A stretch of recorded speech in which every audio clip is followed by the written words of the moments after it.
Then we move on to the next speech. And the next speech is actually going to be held by 3 people. It is Annabelle, Lefebure, sorry, I'm really bad with names here. Lefebure, something like that. Henriksen from Dressmann is Kai Gulbrandsen, who is the CEO in Princess Group. And it's also Anne Brude, this is a senior project manager at Save the Children. And you're all welcome up here at the stage. And Dressmann, maybe, I know we're not going to talk about that today, but it's hard not to mention that you opened your books and you have told about your value chains and where you pick your products from. And that's definitely is a way of showing that you want to do something with the textile industry to move forward. And you newly came home from India? Yes. Yes. Been working abroad for some years? 2 years. 2 years, and I guess it was a good experience. It was a very good experience. It was really good to be able to see the reality from the Indian side. I had a lot of trips to Bangladesh as well, and I've been working with CSR for a long time, but it really opens your perspective to see it from another point of view and to meet on a daily basis with all the suppliers and the factories. Closer on Definitely. the real life, yeah. And you started with this project together with you, and you have joined in, and you're all 3 within the same project that is Work to Learn. And the floor is yours. Thank you, Stine. I represent Save the Children. We're very happy to be here today with our partners from Princess and Dressmann. We're going to share our experience with you in regards to a project in Bangladesh called Work to Learn. The Work to Learn program focuses on giving children an education and also giving them skills that will give them jobs that they can make a decent living from. In Bangladesh, as in many other countries in the world, children have to work to help support their families.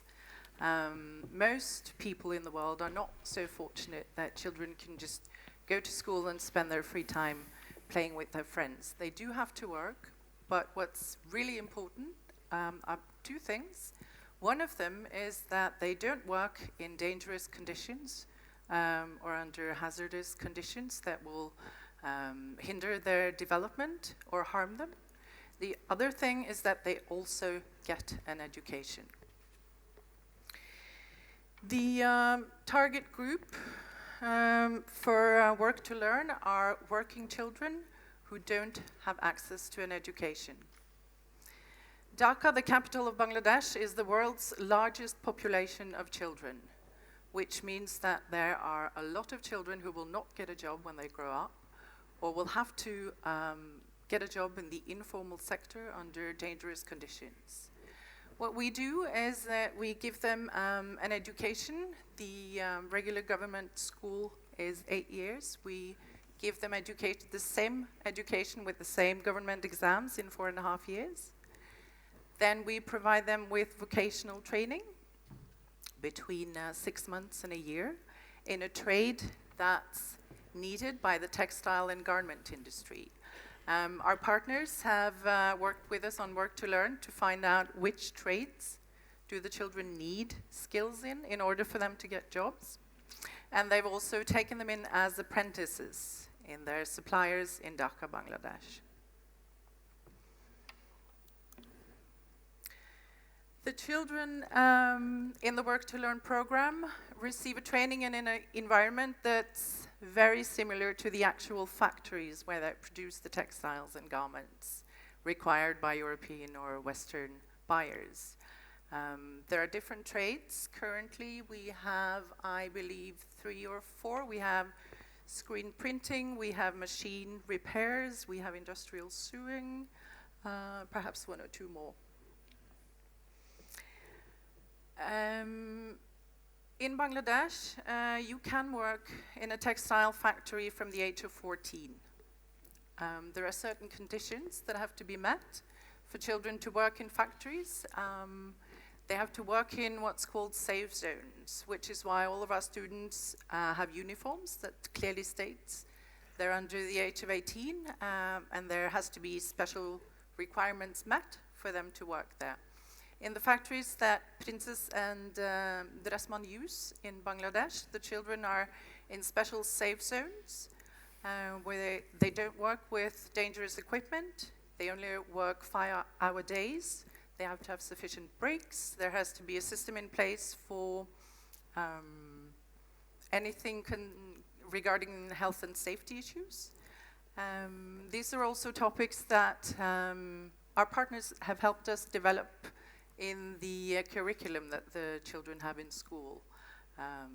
They've helped us work with the suppliers to make them realize that one of the most important things is not just having a system in place, but also to actually follow it, because it does mean something.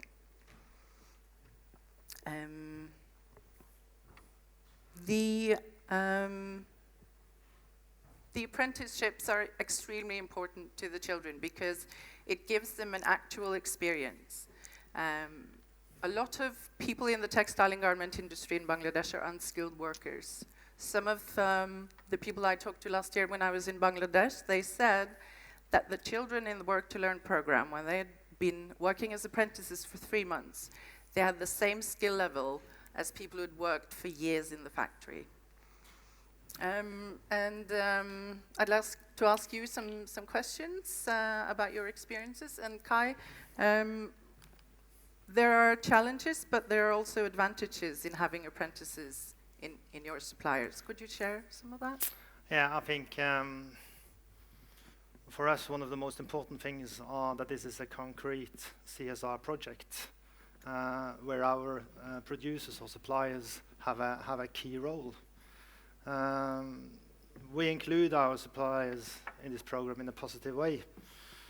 It's more than controlling them or having instructions and requirements.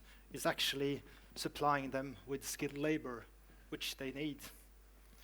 Skilled labor is important for any company in the world, and also our suppliers in Dhaka. Furthermore, the project helps to ensure better working conditions for all the workers at the factories through the students' curriculum.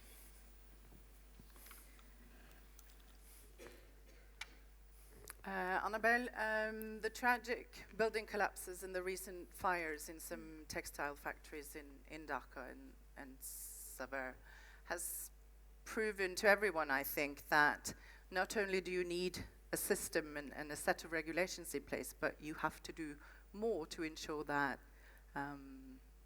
they're actually being used and followed.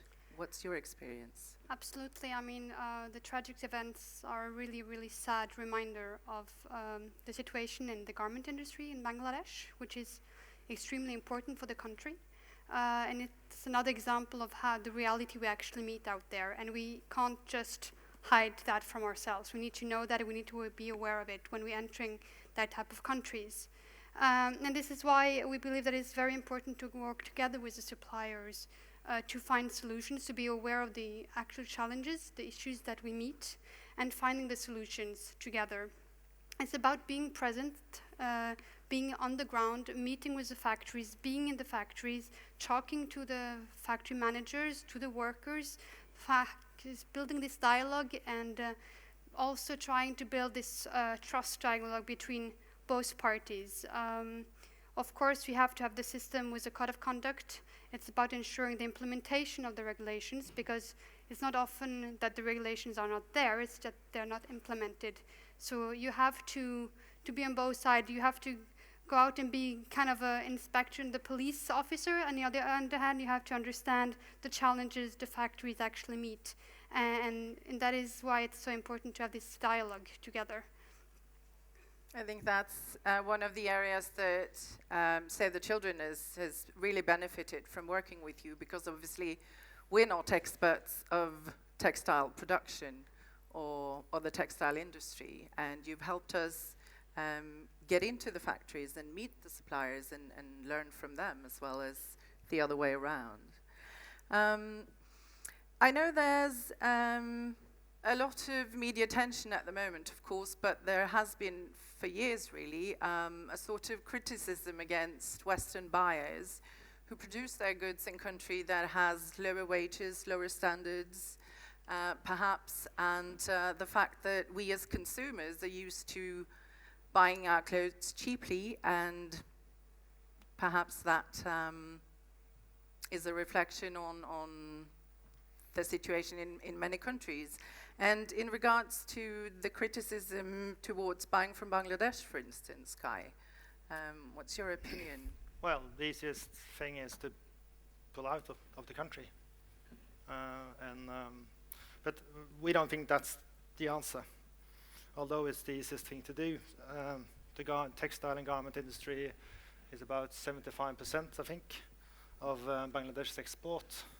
So we believe in being there and participating in projects like Work to Learn. That's a better solution for the people of Bangladesh. Because through the project we build knowledge to the people of Bangladesh and to the factory owners and managers, and we give support to them. I think it's more likely that the presence of Western companies in Bangladesh will influence the companies positively, but by pulling out, nothing will happen. Nothing will change, I think.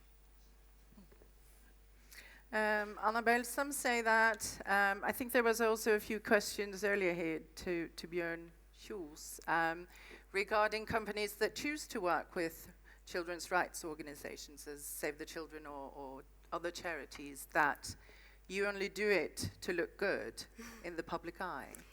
Well, I think there could be many reasons why a company wants to engage in a partnership with an NGO, and branding and marketing could be one of them. And then you can have a discussion, is it good or bad? That I won't answer that question. But what I want to say, that Work to Learn project is not about that, because it's not about just donating money to a project. It's about a joint collaboration. We've been sitting around the table with you from the Save the Children for many years, together with the suppliers, together with your local partners, and to try to finding the solution to the situation. We have youth that can't really be enrolled in the formal sector. They're not allowed to because we're afraid of child labor, so none of the factories will take them in. And then you have youth that are not actually being taken care of, because what is the alternative for them? So it's how to use reality on the ground and to make a safe environment for them, and we all actually learn from it and benefit from it, because the workers have, the children have a competence. The Save the Children also manage to reach out to the children, and on the factory side they get better workers that can also influence the rest of the production. So far 150 children have completed the Work to Learn programs. All of them have been offered a job, most of them in the factories where they were placed as apprentices. We're trying to scale up, and it has been time-consuming developing this project together, and it still will be, I think, because we do have to work with the suppliers and we have to work on the ground. But still, you've chosen to do it, even if it's time-consuming and. Yes, absolutely. It's been for our company is it has increased understanding of the production chain for all our employees. You know, like Bjørn Kjos talked about earlier. It's good for our company, for all our 700 employees in Norway, you know. Moreover, as I said earlier, the project has contributed to supply our supplier, whom we have a long-term relationship with really qualified staff, you know, and they also tell you so. They're very pleased with the workers. And in the long time, I think it will improve the quality of our products. I sure think so. So summarized, is a win-win project for all parts, for the students, for the factory owners, for the employer of the factory, for Save the Children, and for us as participants. I think I have one more. Yeah, that's a quote from the general manager on the left. And I think the final quote that we have says it all in regards to what the children get out of it. Rather than working in the informal sector with 12-hour days with very little pay, they now work in the formal sector with skilled jobs, decent working conditions, and a decent wage. So I'm sure you have some follow-up questions, Stine, and perhaps some other ones of you do too. Yes, I think we should give him a round of applause first. It is very interesting to listen to you, and we all get a little bit stunned about the project. But at the same time, if I try to be a little bit critical, you say it's 150 children that has been through this program, and it's definitely a very successful program. But how much impact do 150 children have in Bangladesh? We absolutely agree it's not enough. It's been a pilot project supported by the Danish Danida, which is the equivalent of Norad, for 3 years, as well as financially supported by our partners, to basically see if this is a viable project. Is this something that we can make happen?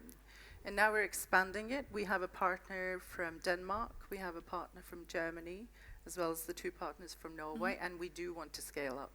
And it's a possibility to do that. It is absolutely possible. Sounds very good. But I think it's important that we talk about the project because it can be sounds a bit risky. It's about taking in kids in your supply chain, and if Save the Children were not here to do it, we would never enter this kind of partnership. But they have the go card to say that it's okay because we do it in a frame that is safe, and that's why we want to talk about it today, because we need more companies to join in, we need more factories to take in the kids, and we need, of course, the money to be able to give them the education they need before entering the factories. It's a perfect project, but it's just important to be honest on the big scope as well. And it takes time. I mean, you have to be very impatient and very patient at the same time. But if nobody dares, like you said, then we are nothing at the happens. same. Yeah, nothing happens. Some questions here? Yeah.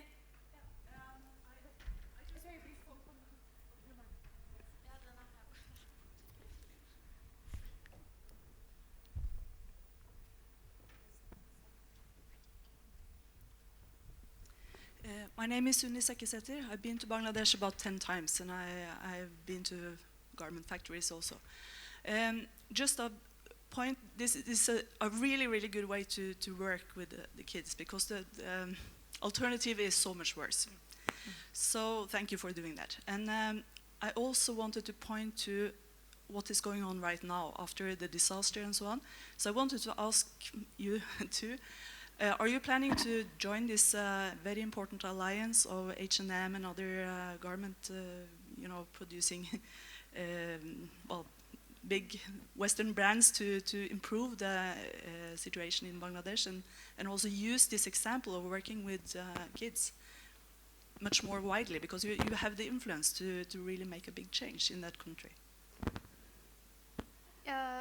We just we've been in discussion with this partnership for some time, and we've done other projects on the fire safety on a parallel basis. I don't know how to say it in English, but we actually just received information of the final draft agreement 3 days back. And the agreement is too important and too big that we can just sign off on it by jumping in, so we really need to look closely to it. But of course, we're very positive to this kind of projects and initiatives, because then you have many different actors pulling together in the same direction. That's what the country needs. Perfect. There's one more question behind there. You can just send it up if that's okay. Yeah, hi. My name is Annabelle. I've been working on conscious consumer behavior, especially in commodities, and coffee, tea, cocoa, stuff like that. And isn't this, in a way, just a way of cementing this situation as long as you can, paying as little as possible for as long time as you can as big brand owners? I was just contemplating that the other day when I was walking around town and also in Germany looking at the H&M campaign, using Beyoncé as their sort of flagship. I just wonder what kind of money is involved paying that campaign, paying her, and looking at the end of the day what they actually pay for the garment. And of course this ends up at the end of the day as a sort of consumer responsibility, because we will have to change our consumer way of thinking and buy or stop buying things. If you saw the whole picture of that campaign for H&M, I think if you showed it to the workers in Bangladesh, they would probably be very sad and pissed off. And I think even the consumers here would be extremely pissed off if they saw how the money was actually distributed. So I see the same in coffee, that the big companies are trying to keep the situation status quo as long as possible and do small things just to keep the situation as is. So my question is, and also connected to that, to your project there, is Red Barna or the project paying these kids while they are in the student program, or is the business, is the production companies paying them, or are they getting paid at all? I can answer that last question really briefly. While the children are in school, they only have 4 or 5 hour days because they do have to have time to work on the side as well. When they're in vocational training, when they're between 16 and 17, they do get paid for the vocational training in school, and they also get paid as apprentices, of course. That's being financed by our partners through Save the Children, not directly, of course, to the children. I think your question is very important, but at the same time it's a huge question and it's impossible to answer it right here. And I think you might be right and you might be wrong. I come from the business point.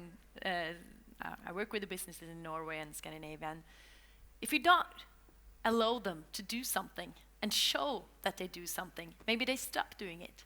So it's both sides of the picture here. So, and if I could comment on that as well, because Save the Children does not only provide education for children, for instance, in Bangladesh. We're also, of course, about the government of Bangladesh providing education for children and providing skilled training for them so that they can get skilled jobs and a decent wage. We can't do that alone.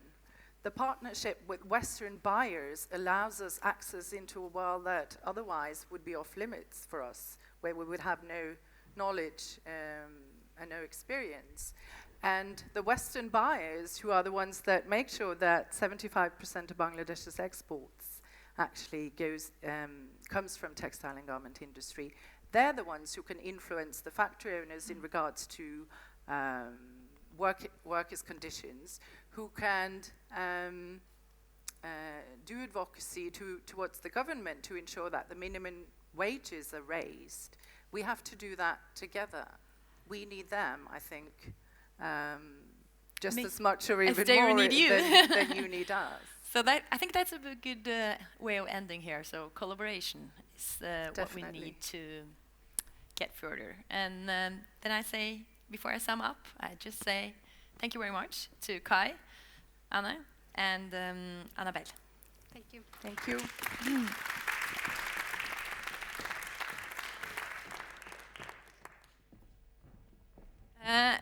I will not keep you very long. I just sum up a little bit. And I really hope that these speeches you heard, that's been quite different, have given you some new thoughts, some new experience, and also give you some inspiration to do more collaboration. The business world on one side and the organization on the other side definitely have a lot of competence, a lot of experience that can make win-win situations. And from my point of view, I think it's important that you dare to tell what you do.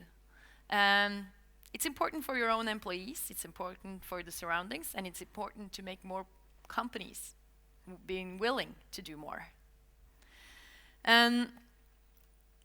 Kofi Annan, he once said, and it was used on the Stortingsmelding nummer 10, I don't know how to say that in English, as a quote, and he once said that it's utopic to think that we can fight poverty without collaboration and contribution from the business in the whole world. I think that was some wise words. So, thank you for listening to all the very good speakers. Thank you for joining us, all the speakers, and join the rest of the conference.